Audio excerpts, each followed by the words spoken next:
Okay, shalom, shalom. Kwam Yasha Allah. Koholoyim la Yahweh Bashim Yahushai, Bahashim Rakahakwadash. Double honors to our apostles and elders of Great Millstone who rule well, and that by the Spirit taught us His beautiful truth, and just want to say the water toward the H.I.M and Akwaf. That's out here sincerely keeping the laws, the statutes, and commandments of Yahweh Bashim Yahushai to the best of their ability. This is Yachanan Nawaf just coming at you with another quick lesson, praying that it's edifying by the Spirit. And I just wanted to kind of like do a side by side, right?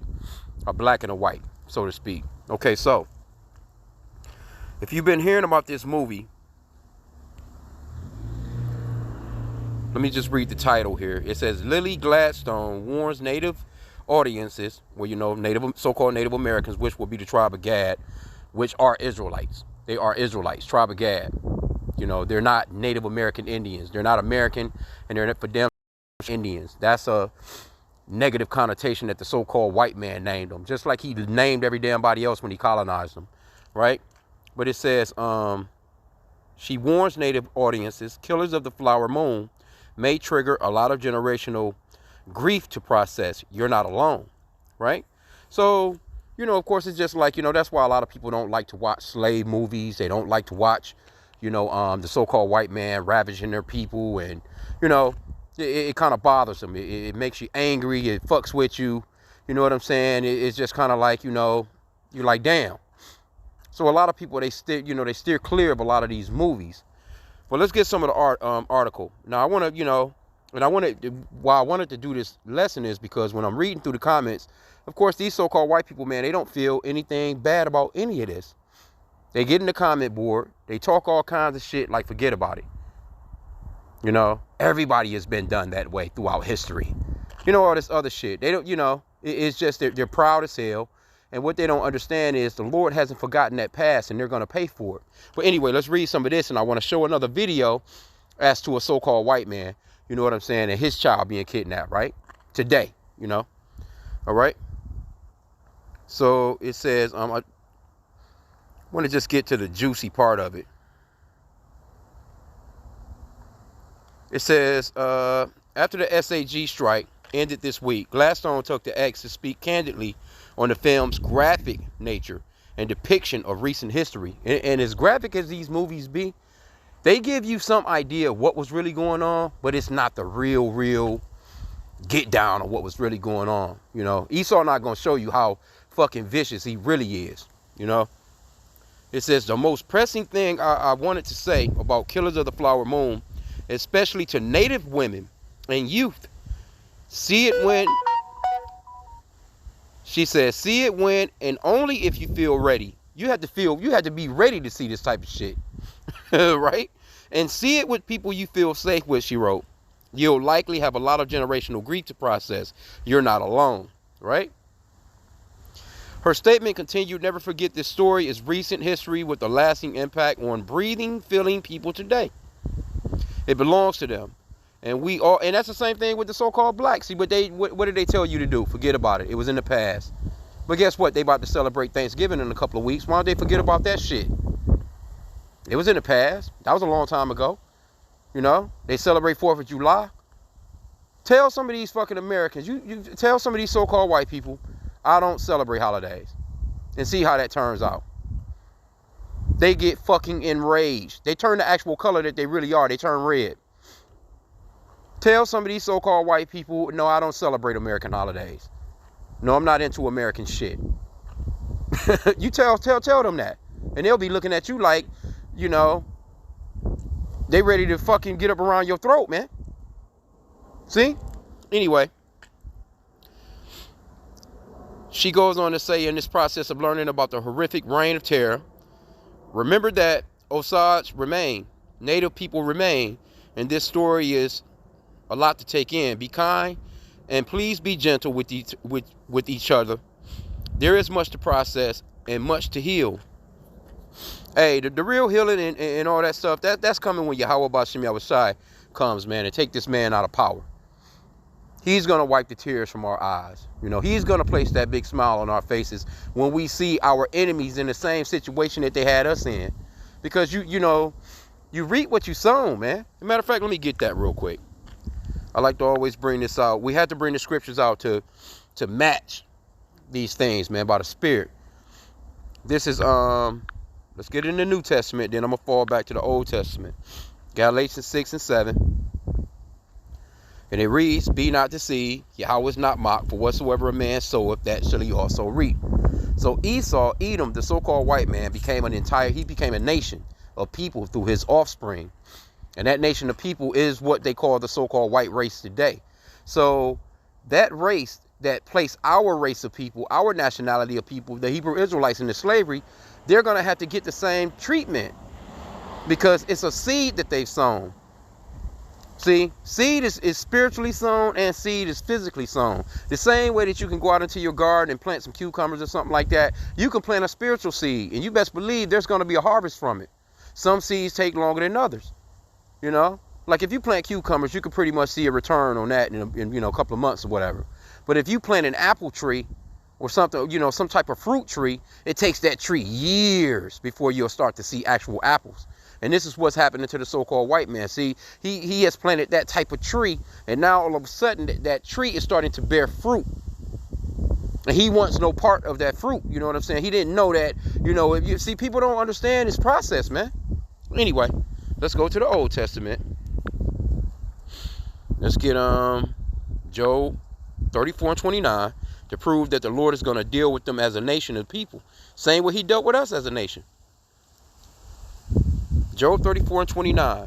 And this is talking about the Lord here. It says, when he giveth quietness, who then can make trouble? And when he hideth his face, who then can behold him, whether it be done against a nation or against a man only? See? So the Lord, he deals with nations, and he deals with individual people within those nations. The Lord is in control of all things. So this nation of people that done what they done to the so-called Native American Indians, that done what they done to the so-called blacks, Hispanics, Native Americans in general, they're going to have to pay for their crimes. And they don't feel as if nothing is going to happen to them because they don't understand seed time and harvest, so to speak. They don't understand prophecy. See?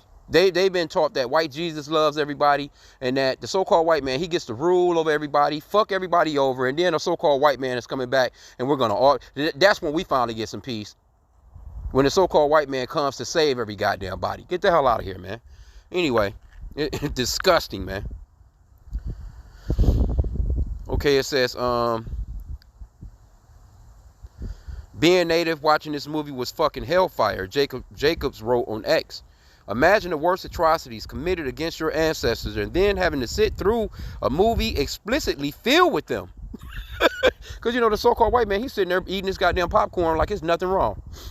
I wouldn't even go to a movie like that, man, if I was one of them. But they'll go in groups, sit back there snickering, laughing, talking shit. And then, they're talking shit about it on the ride home, because they have no remorse or no mercy for the so-called blacks, Hispanics, and Native Americans, the Israelites of the Bible.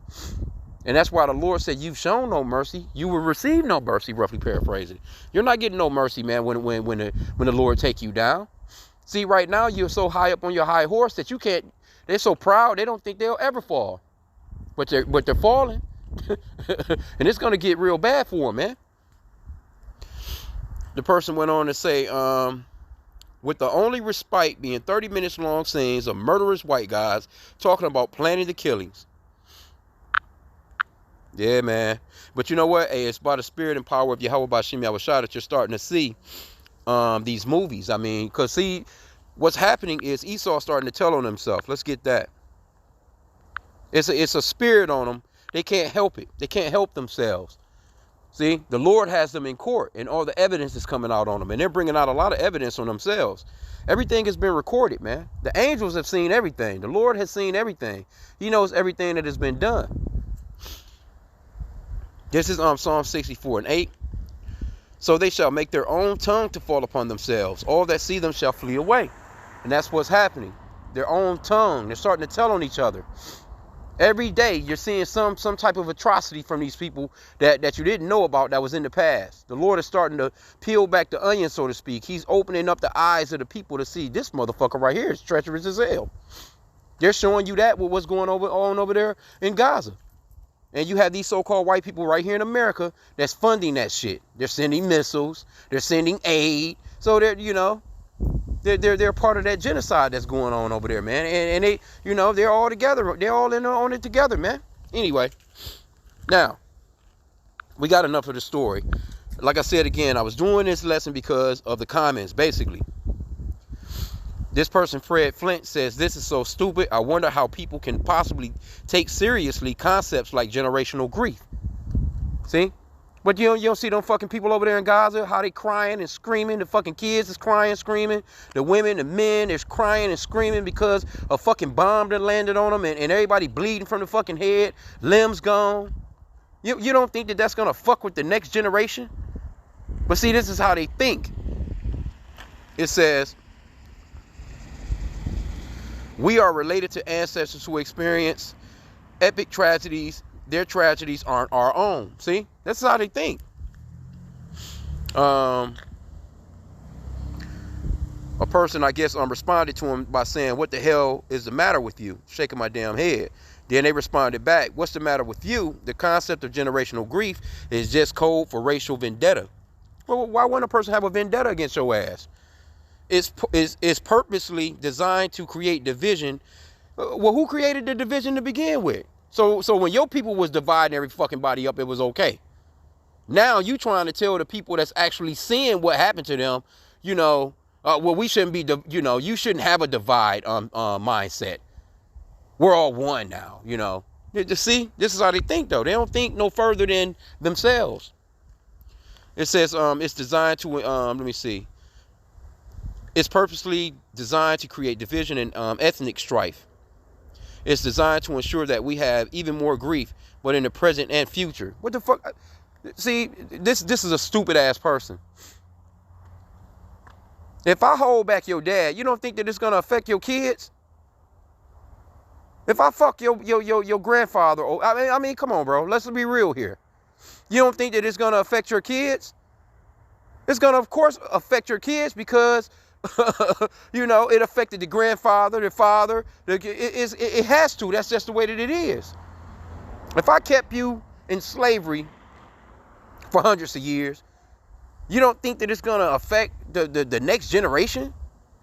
Are you fucking kidding me? See, like I said, anyway, never mind. Kenneth Garnetti says, oh, please, what happened was horrible. He says, what happened was horribly wrong, but can we stop that everybody's a victim narrative? See that? Life is tough and often not fair. After acknowledging the wrong, can we focus on the future? But see, the thing of it is, you're not acknowledging the wrong. See, as a nation of people, a few of you might say that's fucked up, but as a nation of people, no, you're not acknowledging the wrong. It says, every day we are witnessing the negative and results of endless victim narrative. You made a movie, that's all you did. Leave it at that. See, this is the thought pattern of these people. This is why the scripture says to never trust thine enemy. Because they telling on themselves even in these comments. That's why it's important that, hey, look, fuck going to an NFL game or a baseball game or anywhere where they're outnumbering you as a people. Here you go, they get drunk, they talk all kinds of shit, nigger this, nigger that. No, man, be wise, man. Don't even go around these people unless you really have to. The only time I'm around them is going to the plantation, going to work. I'm getting my little coins and I'm getting the fuck away from them. They can't invite me nowhere. I don't want to, and not even an office party. I'm not eating the food. I don't want none of your shit. I don't want none of your food. I don't want nothing. I'm just ready to get the fuck off, punch out, and I'm coming home. I'm not going to no bar. I'm not going to sit around in Buffalo Wild Wings or Applebee's with that. None of that. No, I don't want to go to your tailgating party. Hell no, man. Because this is how these people think. This person responded, obviously your whole race wasn't a target of genocide, or you would feel differently. And that's true. And then this person, they responded to this person by saying, thank you for proving my point. That being said, the Cherokee Nation has done very well in the big picture, despite many social and racial obstacles. Well, they did have this whole fucking continent, but now they don't have nothing but some fucking reservations. So how's that good? See? It says, rather than being a perpetual victim, you may want to ask the fundamental question, how and why have they been able to prevail to become so successful and major players in Oklahoma and national politics? Get the fuck out of here. That's just one state. See? The answer would torpedo your statement and surprise you. Here's a little hint. They never let the wrongs they suffered make them victims in their minds. No, you're living. You have to fucking keep living, dumbass. They ain't like they kick back like, oh, yeah, the white man fucked us over and everything's fine. No, no, no. You have to keep living. And how do you keep living? You don't think that these people have on their minds that, okay, that man is an enemy. They know that. You know what I'm saying? Like, come on, bro. It's people, man.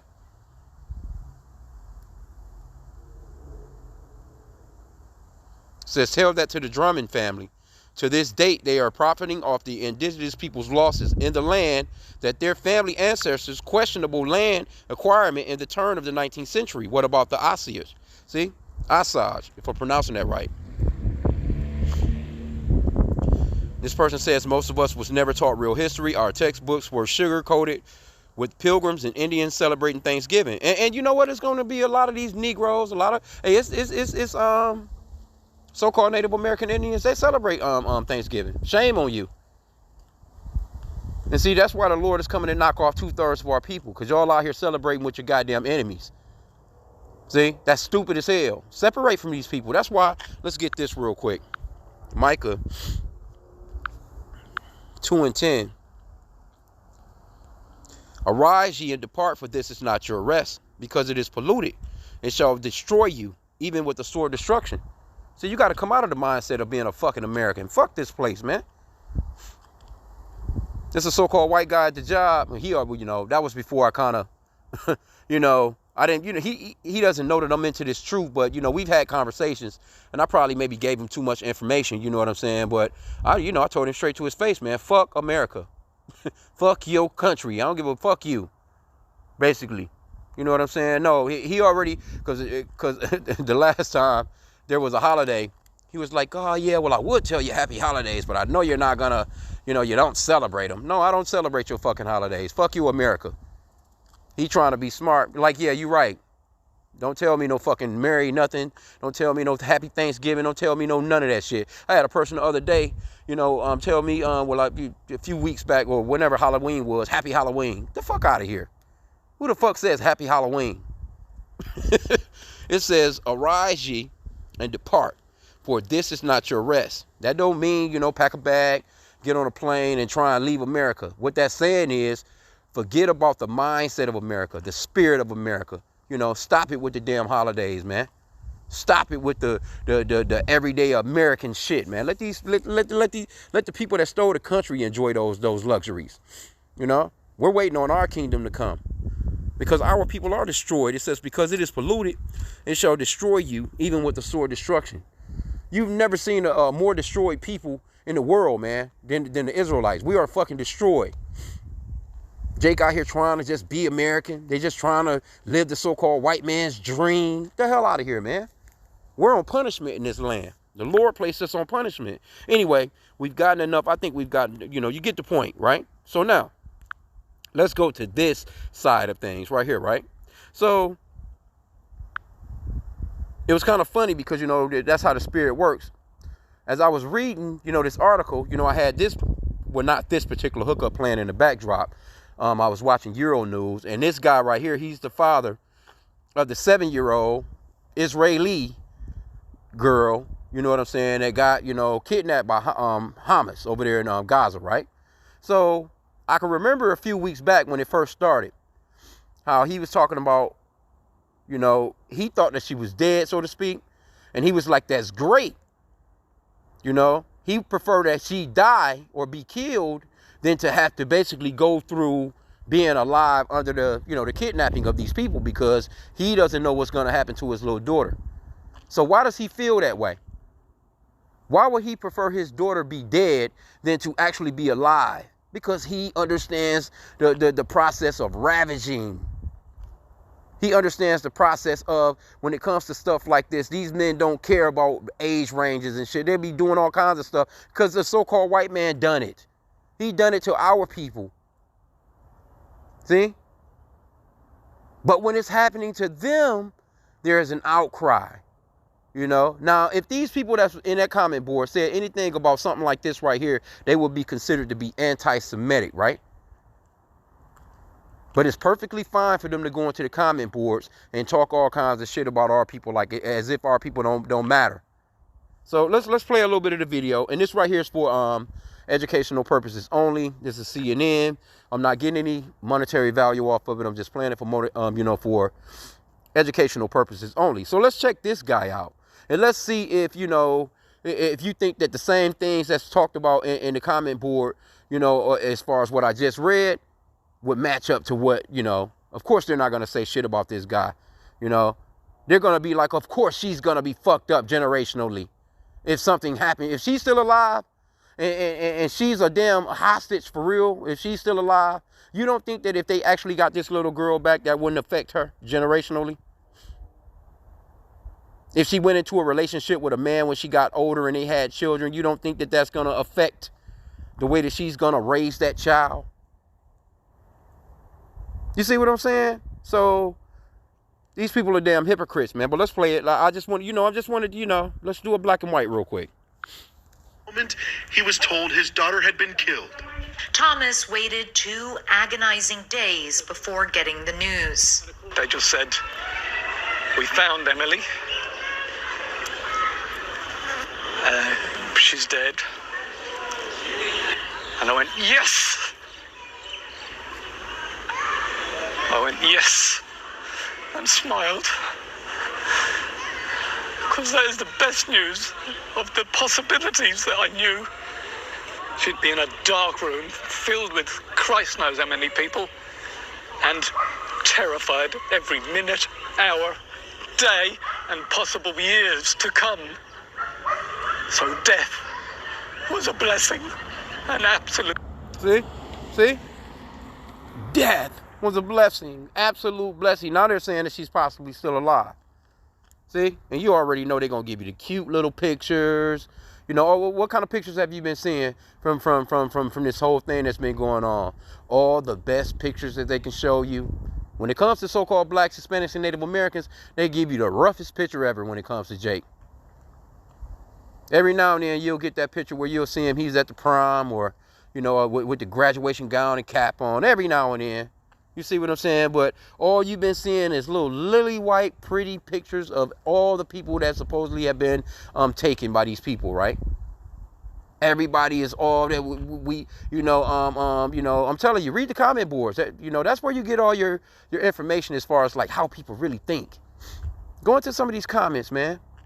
And they hate those Palestinians, man. I've seen some where they actually want every single one of them to die. Now, they'll tell you it's Hamas, but since I guess the people that's, a part of Hamas are Palestinians, they're saying basically, hey, let's knock off the whole race of them. Anyway, let's see. Blessing. Thomas says leaders of the Be'eri kibbutz community told him Emily's body was seen in the aftermath. But almost a month after the massacre, Thomas was given news that almost made him collapse. He says the Israeli army told him it's highly probable Emily is alive and a Hamas hostage. How were you told the news that Emily might be alive? That was official from the army. With all the information that they have, the intelligence that they have, it's very likely that she's been taken to Gaza. Thomas says he's been told... Okay.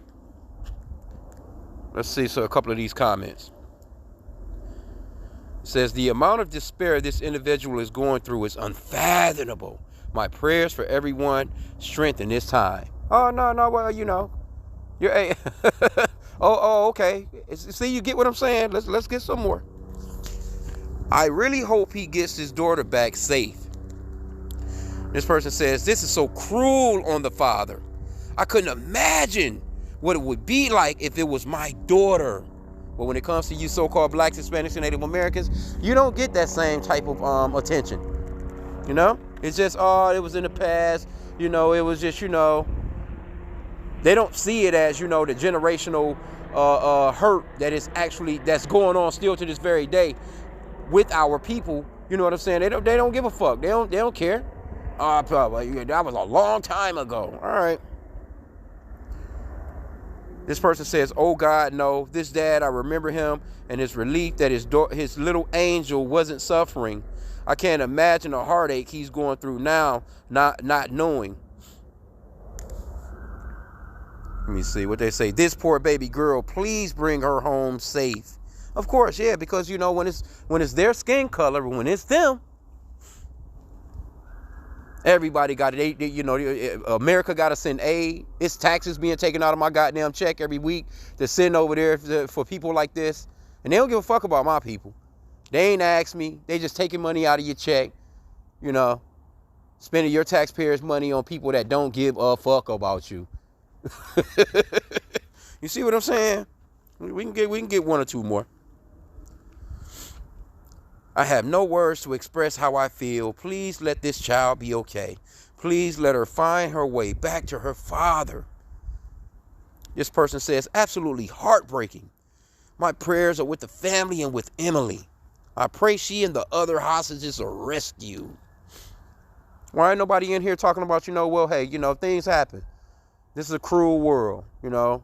This has been happening since the beginning of time. Get over it. You ain't gonna hear nobody saying none of that shit. You see? Tears streaming and prayers for Emily and these hostages are alive. Return to their families. This person says, "Devastating," with the heart emoji. "We have a moral duty to never forget these acts of barbarism." Oh, to never forget? But we're supposed to forget. Right? "I can only hope that she is alive and will get to hug her dad again before her 9th birthday. Look, man. They be lucky she not somebody's wife already. Straight up, man. You know? Anyway, I just wanted to touch on that for a hot sec. I just seen it and I'm like, well, you know, the differences, man, the black and white. Am I wrong? You know, or am I tripping? Am I the only one seeing this? No, we know how the world works, man. We know how they get down. When it comes to them, everything got to be done about some shit for them. But when it comes to us, nigga, y'all the fuck you think? What? Y'all better forget about that shit. Forget about it. It was a long time ago. Anyway, with that, I pray that the lesson was edifying for me, inshallah.